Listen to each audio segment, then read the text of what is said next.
So my original plan today was to talk about Vice President Mike Pence, um, and just rant about him for a while, and about the fact I think, while rightfully all our attention right now is on um, Donald Trump, we have to also consider the guy behind him because hopefully the Democrats win and maybe Trump could get forced out. Seems like a long shot, to be honest, extreme long shot.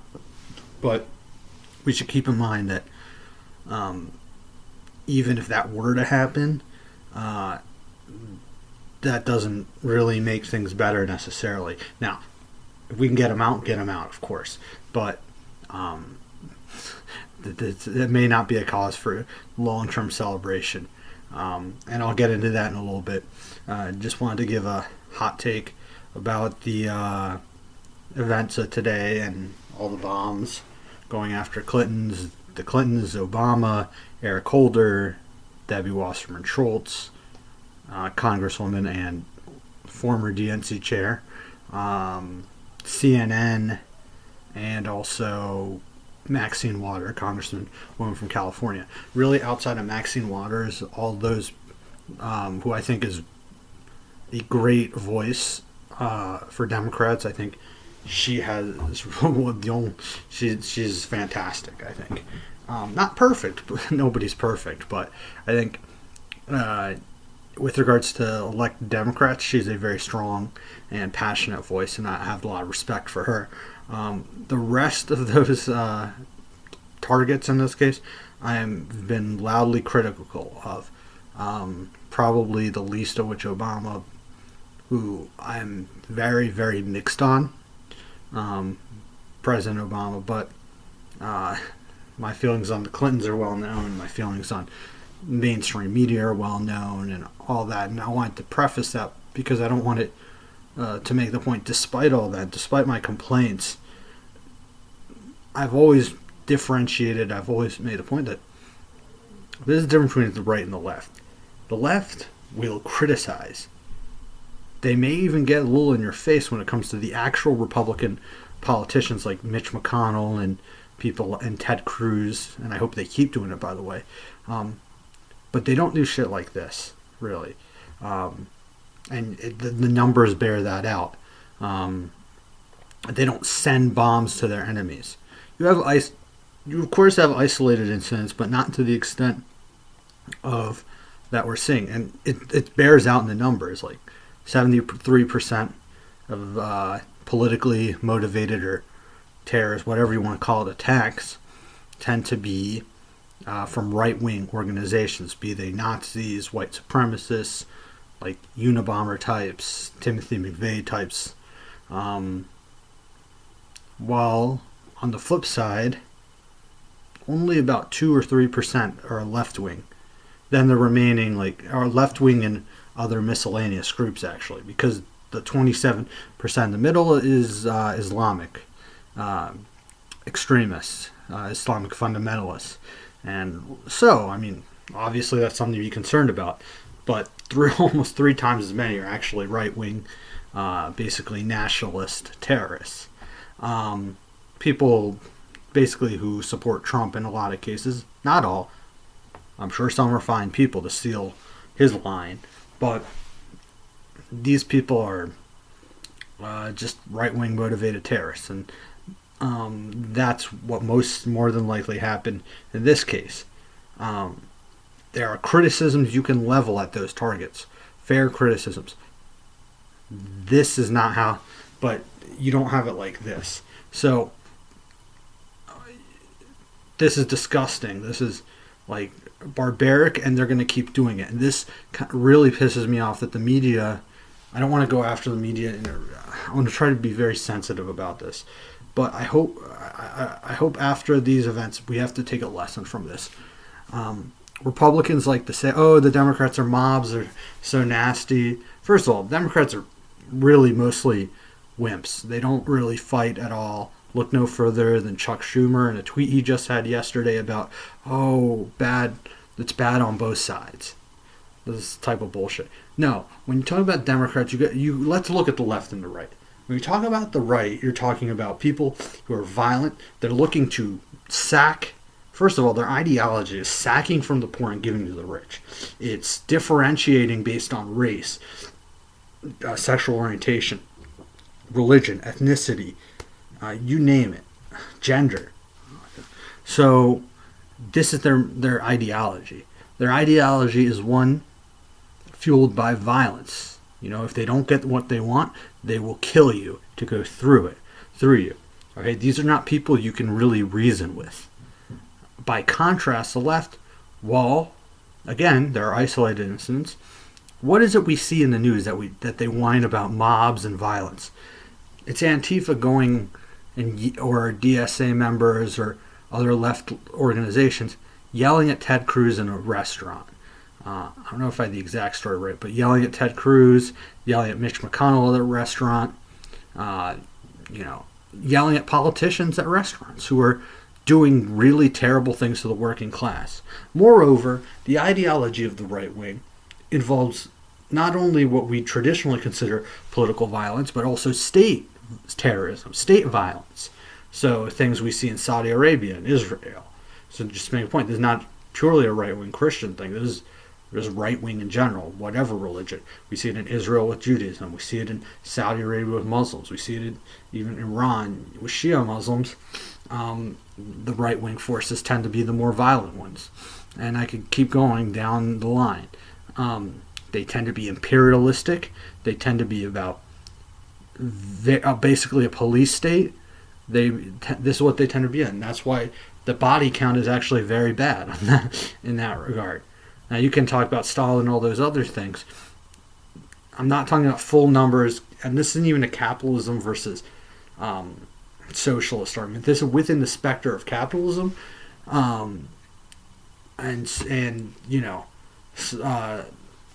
basically within the mainstream of the U.S. right now, which is largely capitalist, although some of that is starting to shift.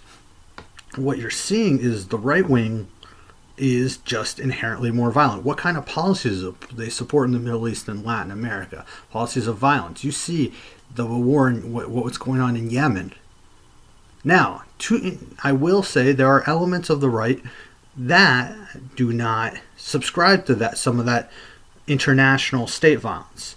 And that's why when it comes to Yemen, you do have people like Mike Lee and Rand Paul in the Senate, more libertarian thinkers who oppose that sort of thing. And that's fair. That's perfectly fine. But if you look at the raw numbers, you're going to have more Democrats and left-leaning people than Republicans and right-leaning people that are going to be for more peaceful and less violence.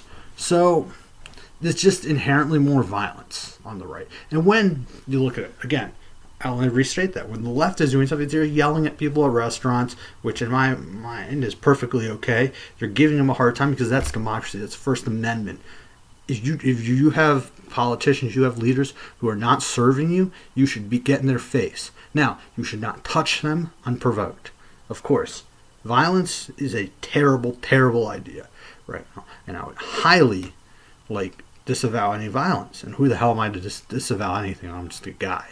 But absolutely against violence unprovoked. Absolutely against, even in the McConnell case, probably they shouldn't fuck with his food. As someone who's a little sensitive about that sort of thing, I get that. You don't want that. But you can yell at him all you want. Because you're just letting them know that they need to hear you. And unfortunately, with the amount of money that's involved right now, that's all the only way right now. There's no other way. They're not listening. So you got to yell. That's not violence. And that's what's being portrayed in elements of the media. That's what's being portrayed by Republicans as mob violence. Yet when shit like this happens, what happens? When they're actually putting bombs and attacking leaders of the opposition, of the criticism. This is the type of shit you see in despotic countries. The type of shit you see, going after your political rivals violently in Saudi Arabia. This is the kind of shit you see in places like Brazil right now. They're going that way. but in other countries, Egypt. So this is the fucking problem. We don't have a proper perspective. We think that yelling at somebody in a restaurant, is the same thing as actual violence. And that's the fucking problem. Okay? And it's portrayed by the center, be they centrist Democrats like Chuck Schumer or elements of the media, as it being some sort of even-handedness. In the case of Fox News, they're flipping it on their head, but that's Fox News. I expect nothing less from them. That's what they are. Okay, they probably were secretly celebrating this sort of shit. And what's even worse beyond that is, now that this has happened, what does the right do? They say, oh, it was a false flag operation.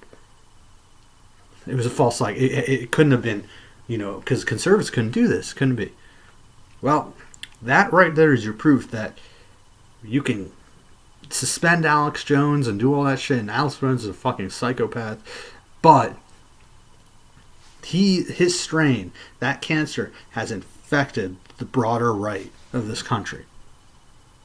So I'm happy to hear about, nonviolence. I'm happy. I think we should all be nonviolent. But when I hear Donald Trump talking about unity and all that, is bullshit. Because probably as I'm speaking right now, he's probably at a rally ranting on about, lock her up and lock them up, and, enemy of the journalists are the enemy of the people, and the Democrats want to kill you, and all this kind of bullshit.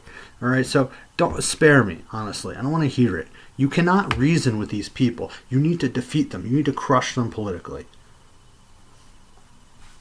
You can't reason. And that's something, frankly, the modern Democratic Party doesn't understand, the leaders. That's something that Chuck Schumer, that's why Chuck Schumer needs to be out on his ass tomorrow. She should have been gone already, in terms of at least being a majority leader. People who want New York want to elect him, that's their prerogative. But he's a crappy leader for the Democrats. He thinks that the other side are friends, and that's the problem. I think the center of the quote-unquote center, needs to realize these are not people you can reason with. Even the never Trump Republicans, like David Frum, they come around you and stab you in the back. That's what they do. You see now suddenly they're all about demonizing there's a caravan coming up of migrants coming up from Honduras, and they're just being bashed, and lies are being spread, and Trump's saying there's Middle Easterners upon him. And really, this whole line is stupid, because I don't know how you're going to tell or not, or unless you're going to test everyone, but it's asinine anyways, because who the fuck cares? Once they get here, you can always, see, do they have weapons or anything on them, but that's not a thing. All right, these are people who are trying to get out because they're struggling. This is the time of year to travel, and so they're traveling. It's better to travel in a group than alone. This is common sense. And moreover, why are they leaving? Because Honduras is in a shitty ass state because of our partially, not entirely, but partially because of our stupid ass policies in Latin America, which have proceeded to crush anything remotely democratic. Primarily because we're afraid that, this is left wing and we won't be able to, exploit that country's resources. We won't be able to, count on their support. We won't be able to count on their selling their people out for the benefits of American corporate interests. Okay, it's the same thing we're seeing in Brazil. So it really just. This is out of control. It's just, everything is fucked up right now, honestly. And I would anticipate there'll probably be more of this. I would say to my friends on the left, again, if someone's coming at you, I'm not Antifa. I got a lot of respect for what they do in large part. Can't say I agree with everything. It's a decentralized organization. So I can't say I agree with everything, but largely what they're doing to fight the right-wing scourge that's rising in this country, if they're coming at you, you got to defend yourself, of course. If they just as anybody would. And I think that's something we on the left got to be cognizant of. These people are going to be coming at us. They could well be, and we got to be ready to fight. But I hope it doesn't come to that. I hope we can do it peacefully, because I've always said, if there's a fight, I'm probably the first one who's going to die. So I don't want there to be fights. But my point is, you got to be ready, because these guys aren't going away. And I don't think that the New York Times and the Washington Post and Chuck Schumer are going to save the day. Okay, maybe they will start understanding. Hopefully, this is a turning point. Hopefully, we can all understand this is not healthy. This is not good. But if we don't, maybe what I was saying about the fall of the system, and I was thinking it would probably take a long time and not anytime soon. Maybe I was wrong. Maybe it'll be sooner. So, it's just something we have to watch for. We'll see if hopefully nothing else happens in that regard. Hopefully we can just, get ourselves ready. We vote, and then after that, the fight continues. But don't let anyone ever tell you there's a moral equivalence in the right and the left. There just isn't. One side is trying to fight for health care. One side is trying to fight for helping poor people. And the other side is trying to help the rich and crush the poor. And essentially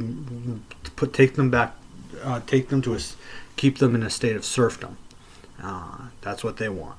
So, and I don't care how nice they talk, they're lying. Okay, if they have an R next to their name, they're lying. And frankly, a lot of Democrats are not really friends of the most vulnerable in society. Of course, there's still parts of the system, which is a disgusting, immoral, corrupt, vicious system. That maybe the people, the haves, are doing great, and me, anybody else, if I have an opportunity, I'm going to get what I can.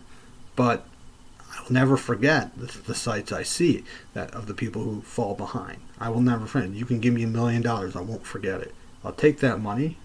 I'll use some of it to live as I live, but I'm going to put that money back, because this is a problem. Unfortunately, we don't have a lot of money on the left.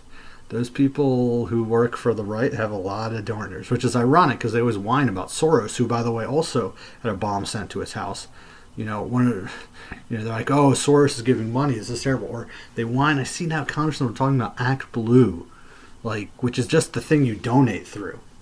And meanwhile, they're getting 25. I saw Sheldon Adelson, casino magnate, and an Israel hawk, gave $25 million to the Republicans recently, or something like that.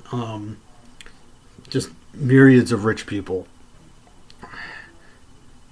So it's tough. It's a hard situation, and frankly, I don't see it getting better. I think electorally it can get better, but ultimately we'll have a lot of the similar issues. I think Democrats need to understand this, and they need to start being tough, including even people like Bernie Sanders. They got to understand, these people aren't your friends. Okay, when you get power, you got to proceed to crush them. Now, democratically, all that okay. That's fine. What I'm talking about, though, you got to make sure you do what you got to do to maintain power, because that's what the other side's doing. And right now, you're not doing the same. Anyway, so I want to talk about that. I went about 17,000 different ways with that. Just giving my thoughts. Kind of not really a hot take, more of a long-winded take. But I wanted to also talk a little bit about Mike Pence. We should never forget who this guy is, who's vice president. The sheer danger of this man. This man is the American Taliban. He is a Christian fundamentalist. And the same fashion that you have Muslim fundamentalists, Buddhist fundamentalists, Hindu fundamentalists, Jewish fundamentalists, this guy's no different. Except the only difference, he could actually be more dangerous than Trump, because Trump's he's off the reservation. Pence is a charismatic guy. He's a former radio host. He knows how to kind of talk in a very not so scary way. But when you look at his policies, this guy, even Republicans I talk to, or former Republicans, or people who really would normally be Republicans, are terrified of this motherfucker. This is a guy who, as governor of Indiana, as senator, he's a social reactionary. This is a guy who was very obsessed with limiting abortion any way possible, limiting gay rights, limiting really LGBT rights in general.